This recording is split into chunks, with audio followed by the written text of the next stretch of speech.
นี่ทุกคนตอนนี้กำลังลงเสาเข็มถือว่าเป็นโรงแรมใหญ่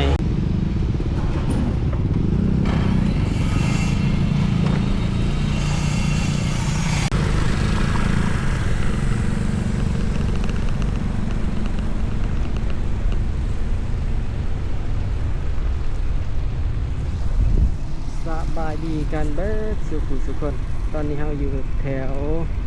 สี่แยกไฟแดงหน้าโรงเรียนแพทยศาสตร์แถวตลาดเสาอันนี้เนาะทุกคนทางนี้ก็สิเป็นเส้นทางวันเวย์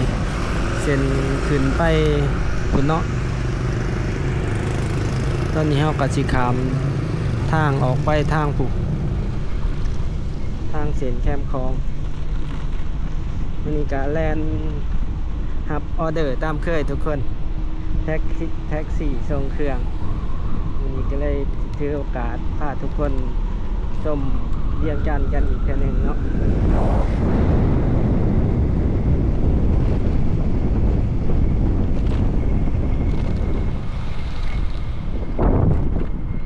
ที่ก็เข้ามาหอดที่หนาห้องหมอมาโฮสดวันนี้ก็สิขี่รถลงไปทางนี้ทุกคนก็จัดให้ FC ที่ขอกันเข้ามาว่าอยากให้เบาเม่นไส้พาไปเบิ่งการก่อสร้างในเวียงจันทน์เนาะว่าการก่อสร้างโรงแรมแต่ละบอนเดี๋ยวมื้อนี้ก็สิพาทุกคนลงไปเบิ่งเนาะ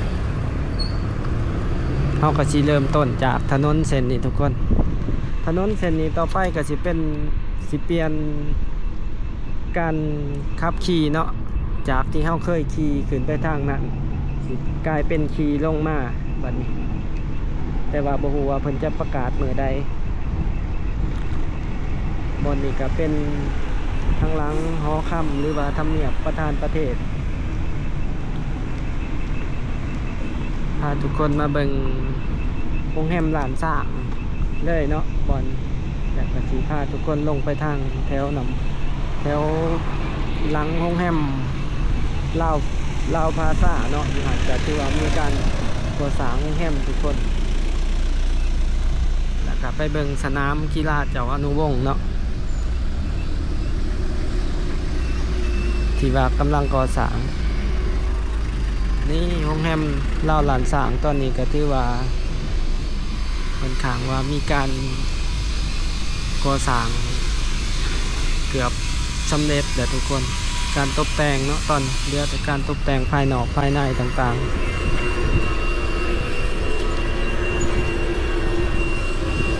โอ้อยู่ติดกับวัดยังวะงามเลยแนมเข้าไป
บ่ฮู้ว่ามีงานยังอยู่นี่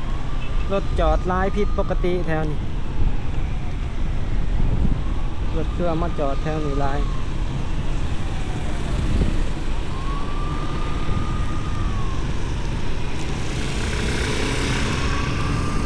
เดี๋ยวเราสิเขาพาทุกคนเขาไปทางเนาะ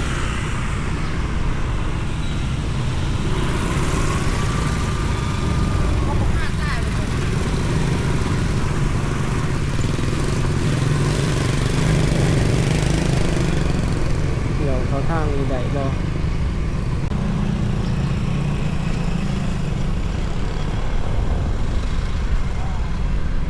ตอนนี้แถวหนาวัดจันทร์เดี๋ยวเราสิลงไปทางขุนเลยทุกคนกระเทินมาทางนี้แล้วสิพาทุกคนลงไปแถวขางโรงแรมคลาวพาซ่าเนาะตอนนี้ก็ถือว่ามีโรงแรมหนึ่งที่กำลังจะก่อสร้างกันอยู่เพื่อเป็นโรงแรมใหญ่โรงแรมหรูเลยอยู่ขวามือเฮานี่ก็มีโรงแรมหรูเนาะที่กำลังก่อสร้างกันอยู่ประมาณ10ชั้นก็จะเฮ็ดเป็น2ตึก2ขาข้างเนาะ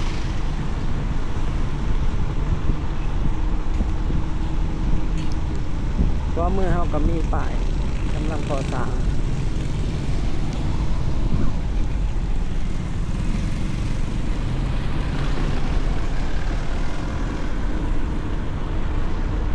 เดี๋ยวรอเบิ่งรอส้มไปนำกันทุกคน ถ้ามีออเดอร์เขาไปหับผู้โดยสารส่งผู้โดยสารเขาก็ไปต่อตอนนี้ว่างๆกับไทยให้ทุกคนได้เบิ่งได้ส้มกันเนาะคือว่าเฮาขี่รถนี่มื้อนี้ก็2 in 1ได้ถ่ายคลิปนำได้หาผู้โดยสารเลาะส่งผู้โดยสารไปนำหนาโรงเรียนเทคนิคสภาวิศาเทคนิคอันนั้นทุกคนยังก็ลืมละปากประสาโอ้ไฟแดงนี่ตายบ่ดิว่าบ่ได้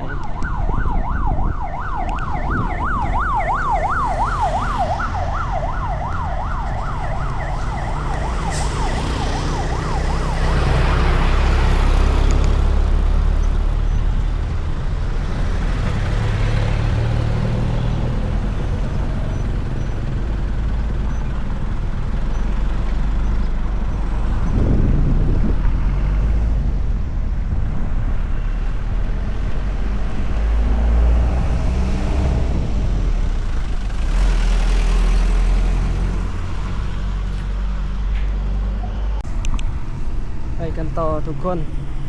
นี่ก็เป็นเส้นทางรถ BRT ที่เป็นว่างเป็นขอบใบ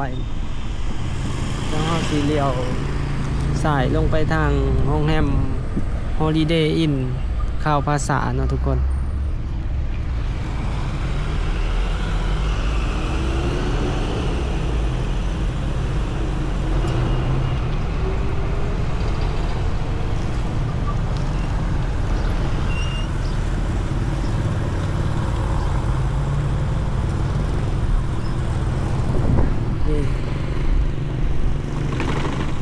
ที่นี่จะที่ว่านี่สถานีรถเมล์ BRT ดูว่าต้นปีน่าจะเปิดแบบเต็มระบบหรือบ่เนาะเพื่อถ่ายติดตามส้มนำกันนี่ทุกคนทางขวามือเฮานี่คือว่ามีการที่จะสร้างโรงแรมใหม่โรงแรมที่ระดับใหญ่ระดับรู้เนาะคือว่าตอนนี้กำลังลงเสาเข็มแล้วก็มีป้ายโฆษณาครับแน่ใหญ่เลย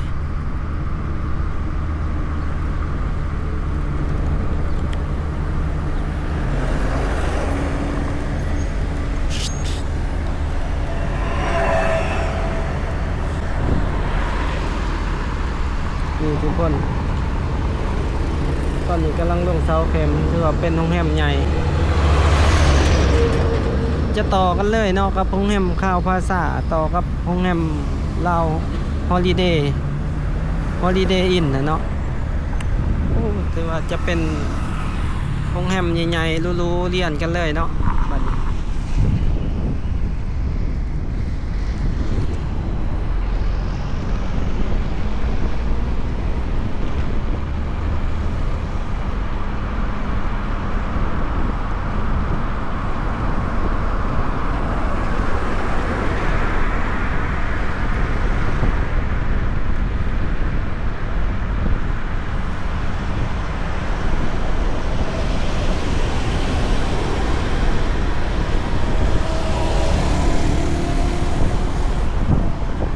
ามือเฮานี่ก็มีการก่อสร้างตึกทุกคน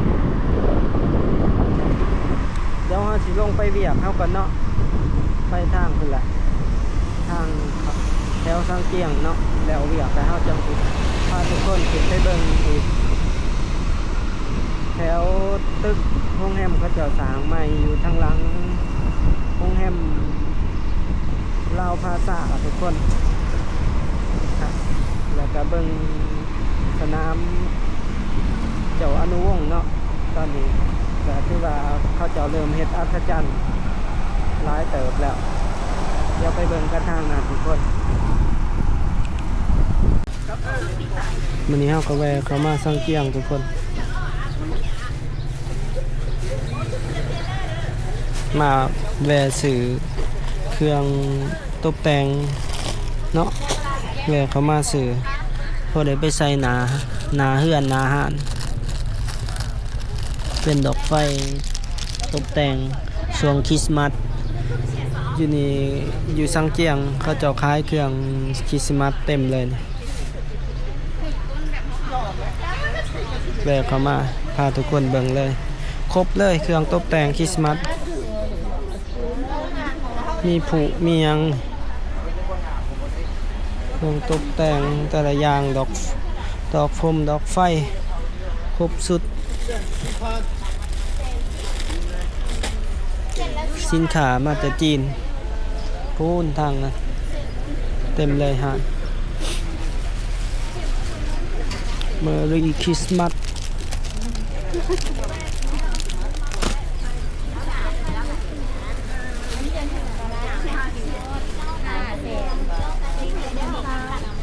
肯定要跟来贴的哈，现在。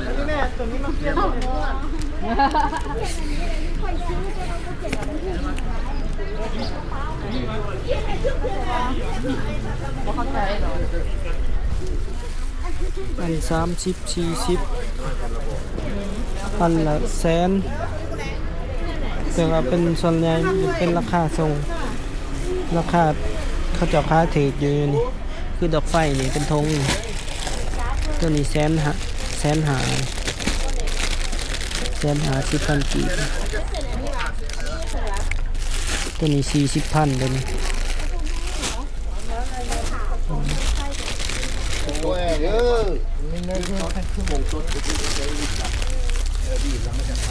เดี๋ยวเขาจะเอาดอกไฟไปใส่นาฮะเดี๋ยวแล้วเขาตอนนี้เขาได้ตัวนี้เนาะดอกไฟปิงปองแสนหาติดห้องทุกคนบอลเขาจะขายเครื่องคริสต์มาสเนาะแล้วก็จะออกไป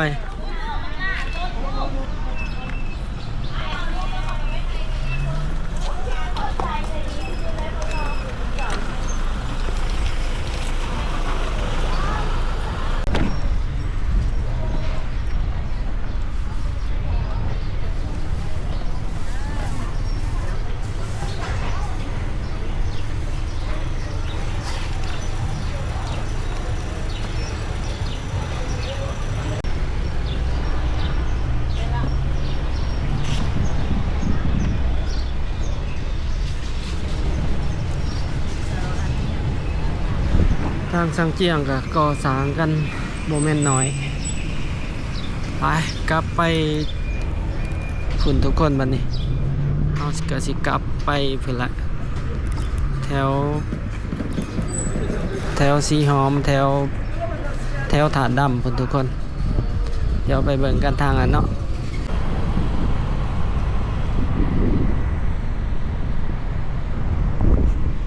สายมือเฮาถือว่าสิมีแต่โรงแรมใหญ่ๆเลยเรียนกันกับข่าวภาษา Holiday Inn เส้นนี้เนาะว่าสิเป็นจุดที่ว่าโรงแรมรู้โรงแรมใหญ่เรียนกันเลย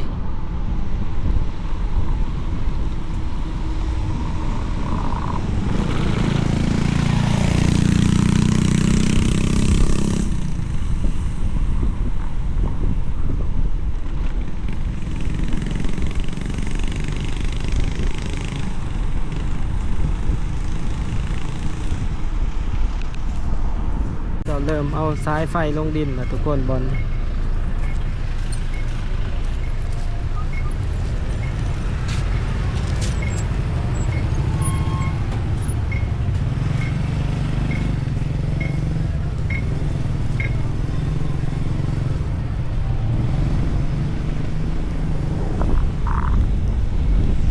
เขาจะเริ่มเอาสายไฟลงดินเนาะทุกคนตอนนี้แถวสีหอมรถนี่ก็มันบ่มีบอนจอดแถวอยู่เวียง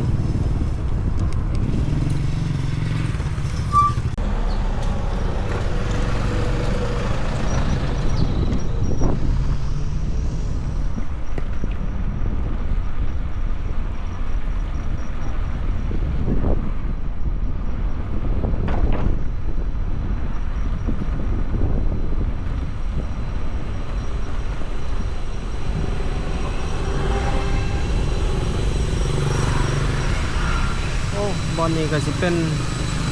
น้ำแฮมลาวภาษานะทุกคน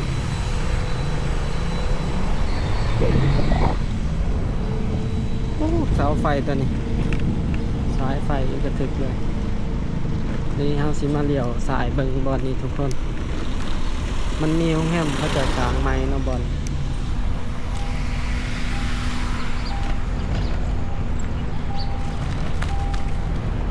นี่ข้างหลังโรงแรมลาวพลาซ่า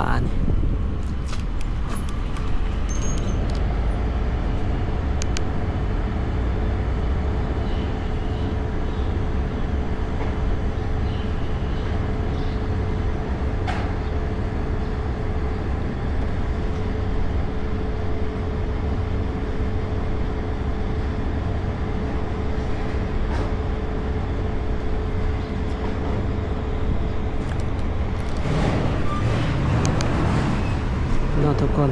ตึกนี่ก็ถือว่าเป็นตึกแหลกทุกคนที่ใส่โครงสร้างเป็นเล็กเบิดเลยถือว่าเป็น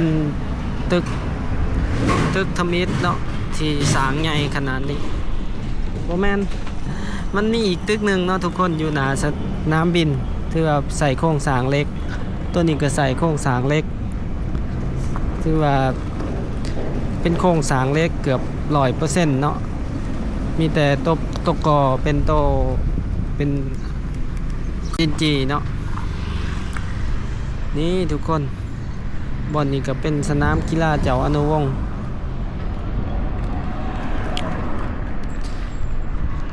ตอนนี้กำลังขึ้นเป็นอัศจรรย์แหละทุกคนเห็นบอกเขาเจ้าเฮ็ดเป็นอัศจรรย์2 ด่านละ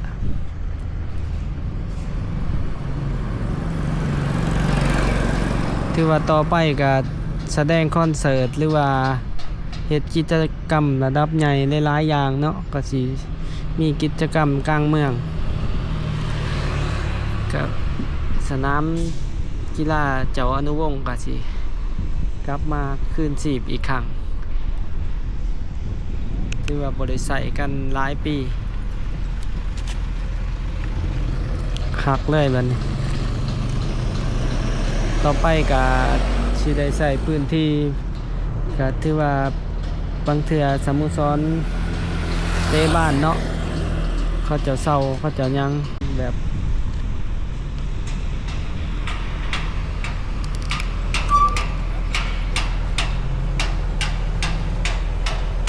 ถือว่าเป็นสนามกีฬาที่ใหญ่เติบเนาะบอลนี่เป็นทุนช่วยเหลือจากรัฐบาลญี่ปุ่น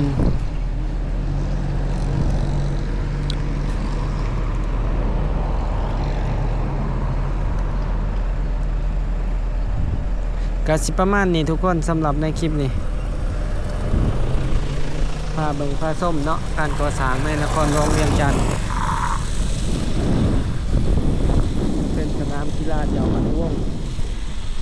นี่ประมาณนี้เด้อทุกคนสำหรับในคลิปนี้ถ้าผู้ใดมักหรืออยากสนับสนุนกันก็อย่าลืมกดไลค์กดแชร์กด Subscribe เพื่อเป็นกำลังใจให้กันตอนนี้บ่แม่นไส้ก็ต้องขอกล่าวคำว่าขอบใจและก็สบายดี